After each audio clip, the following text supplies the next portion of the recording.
கேரள மாநிலம் கொல்லத்தில் 9ஆம் வகுப்பு பயிலும் மாணவர்கள் 4 பேருக்கு பன்றிக் காய்ச்சல் உறுதி செய்யப்பட்டது. அறிகுறிகளை தொடர்ந்து சுகாதாரத்துறையினர் சோதனை மேற்கொண்ட நிலையில் பன்றிக் காய்ச்சல் உறுதி செய்யப்பட்டிருக்கிறது.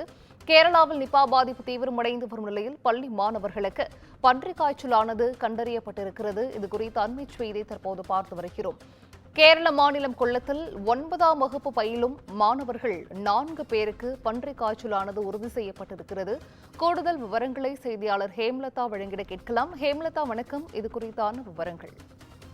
வணக்கம் சிந்துஜா. கேரளா மாநிலத்தில் நிபா வைரஸை தொடர்ந்து பாத்தீங்கன்னா தற்பொழுது கொல்லத்துல பாத்தீங்கன்னா 9ஆம் வகுப்பு படிக்கக்கூடிய 4 மாணவர்களுக்கு பாத்தீங்கன்னா H1N1 பன்றிக் காய்ச்சல் உறுதி செய்யப்பட்டுள்ளது. இது அந்த பகுதியில ஒரு பரபரப்பை ஏற்படுத்தியிருக்குன்னே சொல்லலாம். தற்பொழுது பாத்தீங்கன்னா அந்த பள்ளியில் இருக்கக்கூடிய மற்ற மாணவர்களுக்கும் இந்த பன்றிக் காய்ச்சல் அறிகுறி உள்ளதா என்று சொல்லி தற்பொழுது சோதனை நடைபெற்று வருகிறது. மேலும் பாத்தீங்கன்னா அந்த பள்ளியை தற்காலிகமாக மூடவும் ஆலோசனை செய்துட்டு வராங்க சுகாதாரத்துறை. இது கொல்லம் பகுதியில பாத்தீங்கன்னா ஒரு அச்சத்தை ஏற்படுத்தியிருக்குன்னு சொல்லலாம் சிந்துஜா.